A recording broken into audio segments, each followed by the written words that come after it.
Hey everyone, welcome to Jobsite Safety and Scaffolds for the carpentry portion of this class. So 3 things for job site safety. Always have a positive attitude. Make sure your skills are adequate for what you're doing and that you have the knowledge to safely do what needs to be done. The attitude on the job site is created by every person on the job. And this goes for school as well. You know, sometimes there's people that may be in a bad mood for one reason or another, and that has the ability to affect how the day plays out. Always take extra time to do the job right. If you do the job wrong, you're going to have to end up starting over again anyway. Never lose your temper. Sometimes the job site might get a little heated, and there might be arguing going back and forth. But if you lose your temper, you could also end up losing your job. And job site safety is tied directly to the attitudes of those working on the job site.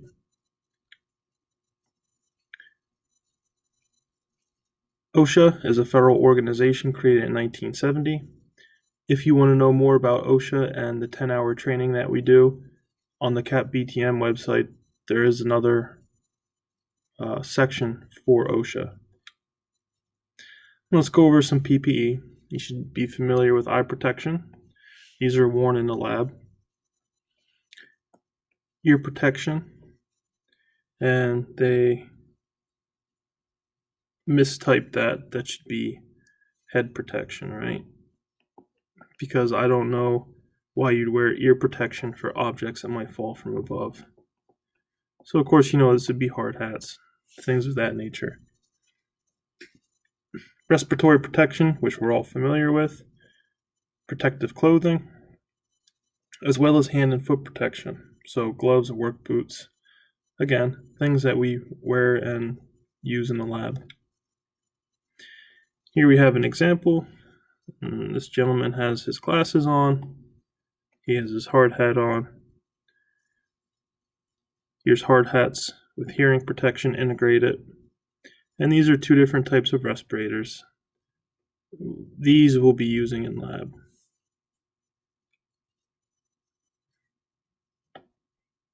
Here you can see safety vests being worn. This is a deck that they'll be pouring. These are tendons for tensioning it. Here, with metal stud framing, they're wearing gloves to prevent their hands from getting cut. Hard hats here. Looks like they're forming a slab on grade. And making sure that you're wearing boots for any obstructions that may be on the floor.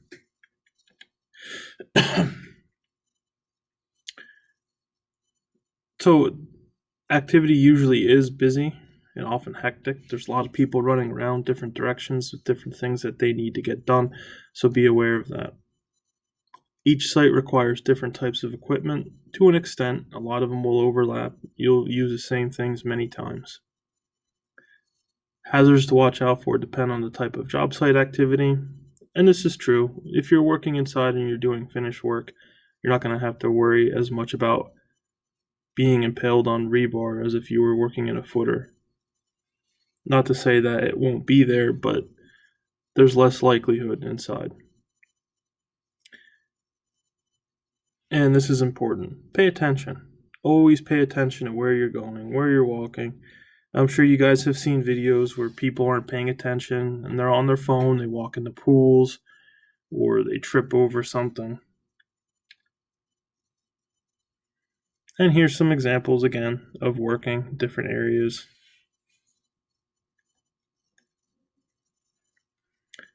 Fall protection is needed when heights are above 10 feet. The only time you'll be working above 10 feet in the lab is if you're working on a roof, and at that time we do have fall protection available, and we have scaffolding that we'd set up. Again, this will be on the scaffolding. It's a guardrail. It's just pieces that you put in place to make sure that you don't fall over. And we have harnesses for you guys as well as lanyards to make sure that you're able to tie off to the scaffolding and other pieces that are sturdy enough to hold you. Job site cleanliness. And this ties into housekeeping, which we covered, and the safety presentation in the beginning of the year. Always make sure it's clean and orderly. If you see debris, get rid of it. If not, it could be a tripping hazard. Always keep emergency exits clear. They are for emergencies, so you don't want that blocked up. Always put your tools away. If you're working out on a job and you leave your tools out, someone else will more than likely put them away for you in their own bag or toolbox. And always dispose of all waste properly. Just don't go around throwing wrappers or bottles wherever you want. There's designated places where they can get deposited. When you're handling material on a job, make sure that you're handling it the way that it should be handled. Not that you pick up something the wrong way and it gets bent or kinked or snaps. And keep materials in their shipping container until needed. This protects it just in case someone bumps into it, something gets dropped on it. They're made to be shipped in to reduce damage, so it's a good idea to leave them packaged until they're ready to use. And here's an example of some cedar. So this is kind of how it'll be shipped. It'll have this cover on it, and this will help protect it from the elements and if people are laying stuff on top so your wood doesn't get marred. Shocks from a power tool can cause death. Again, we cover that in safety presentation in the beginning of the year. And if you do need to repair a frayed cord, make sure you repair it to OSHA 29 standards. Again, here's another example on the job. You can see right here, there's rebar sticking out. Those should have caps, and they don't. There's a ditch here. They're pouring a concrete column here.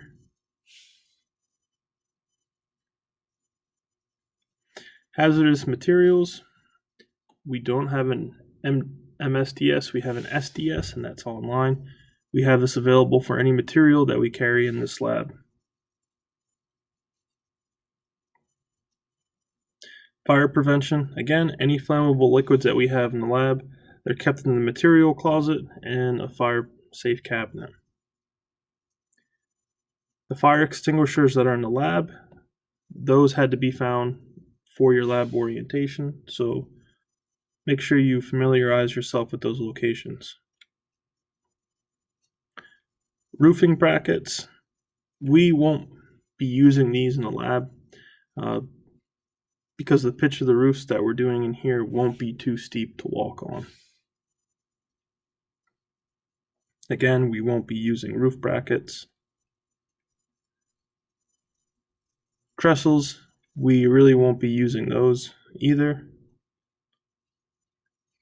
Extension ladders, these are covered in the safety presentation beginning of the year also.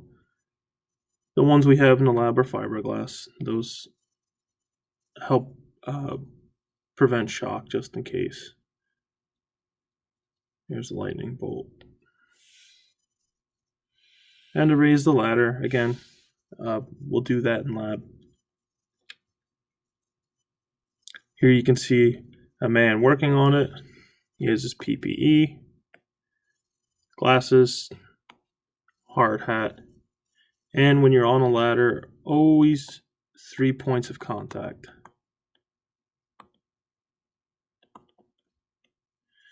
So that can be 2 feet, one hand, or 2 hands, 1 foot. That gives you the most stability. If your hand slips in this one, then you have 2 feet, which still is pretty stable. And in this one, both your hands are on rungs, so if 1 foot slips, that's okay.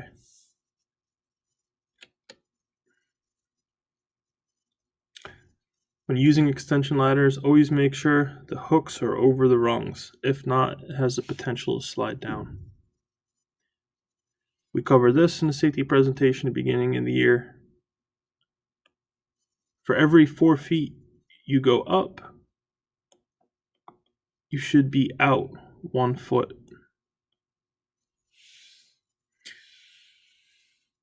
Always extend the ladder up past where you're working by 3 feet, and generally you'll see that this could be 3 rungs.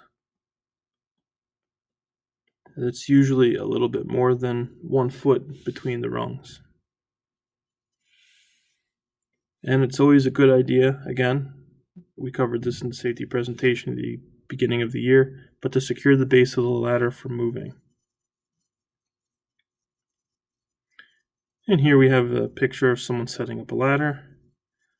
Again, for every 4 feet that you're up, you should be out 1 foot.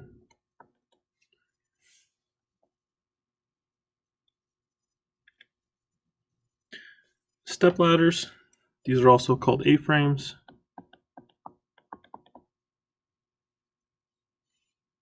Maybe I messed up writing that, but that's supposed to be an A-frame. Make sure the legs are fully open and brackets are locked. So if you have a ladder, that's why it's called an A-frame. You'll see if it's up like that, it has the potential for these to move. And if you have it and it's locked in the middle, then it becomes pretty solid. And you'll see on them, it'll say, not recommended to work above this step. This is not a platform. And each ladder is a little different, but it's the same general idea. These are stickers that are located on the sides of the ladder. It'll tell you the ladder size, how far you can reach with it, how high up you can stand on it, the model, the material, and the weight rating.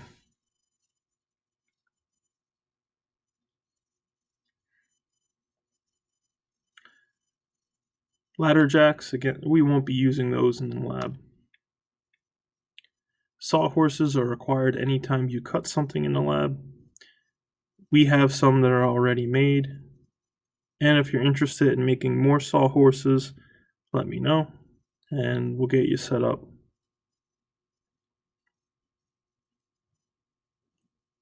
Here's a quick diagram of what the author suggests to make a sawhorse with. These ladders we will not be making.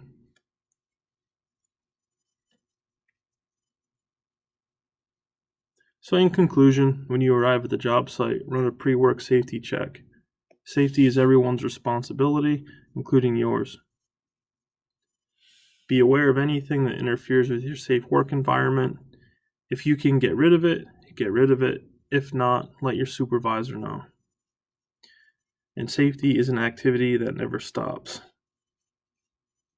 The biggest thing you want is to go home in the same shape that you came to work in.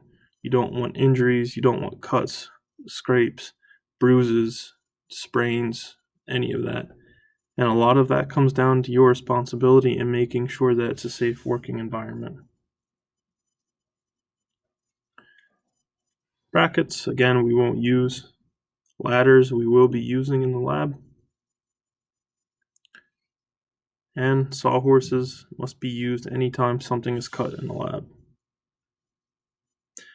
That's it for this module, and see you next time.